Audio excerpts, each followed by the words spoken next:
జిల్లా మైదుకూరు మున్సిపాలిటీలోని తిరుమలనాథ స్వామి ఆలయంలో వైకుంఠ ఏకాదశి ఉత్సవాలు వైభవంగా జరుగుతున్నాయి. చోళరాజుల కాలంలో నిర్మించిన ఈ ఆలయంలో వెంకటేశ్వర స్వామి, భూదేవి, శ్రీదేవి సమేతులై ప్రజలకు దర్శనమిచ్చారు. వైకుంఠ ఏకాదశి సందర్భంగా ప్రజలు శ్రీవారిని ఉత్తర ద్వారం నుండి దర్శించుకున్నారు.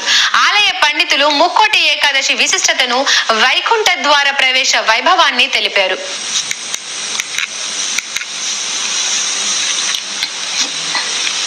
శ్రీ మహావిష్ణువు నెలవైన వైకుంఠంలోని వాకిళ్లు ఈ రోజునే తెరుచుకుంటాయి కాబట్టి దీన్ని వైకుంఠ ఏకాదశి అంటారన్నారు.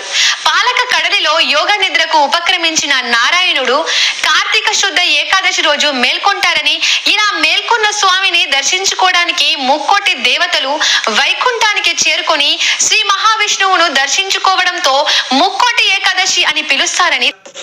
ఒక వ్రతాల్లో వైకుంఠ ఏకాదశి అనేది ఒకటి. మార్గశిర మాసం అయిపోయిన తర్వాత పుష్యమాసంలో మొదటిగా వచ్చేటటువంటి ఏకాదశిని వైకుంఠ ఏకాదశి అని పిలుచుకుంటారు. అలాంటి ఈ ఒక ముక్కోటి అనంటే, కోటి అనే పదానికి అనేకము అనే అర్థంలో తీసుకొని ముక్కోటి అని పెట్టారు. అనేక మంది దేవతలు ఉన్నారని. అలాంటిది ఈ ఒక్క రోజు ముక్కోటి మంది దేవతల్ని, అనేక మంది చరాచర సృష్టి స్థితిలో ఉన్నటువంటి ప్రతి ఒక్కరిని అనుగ్రహించే రోజు కాబట్టి ముక్కోటి అనే పేరు వచ్చింది.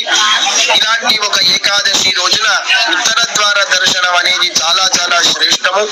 ఉత్తర ద్వార దర్శనం ఎందుకు అనంటే, దక్షిణ ద్వారంలో పితృదేవతలతో సమానంగా స్వామివారి భోగ శ్రీనివాసమూర్తిగా అవతారం ఇస్తూ మనం పితృదేవతల్ని చూస్తూ ఉత్తర ద్వారం నుంచి దర్శనంకి వెళ్తాము. అంటే దక్షిణాన్ని చూస్తూ ఉత్తరం నుంచి లోపలికి వెళ్తాం కాబట్టి ఈ విధమైనటువంటి ఉత్తర ద్వార దర్శనము అని పెట్టారు. వైకుంఠ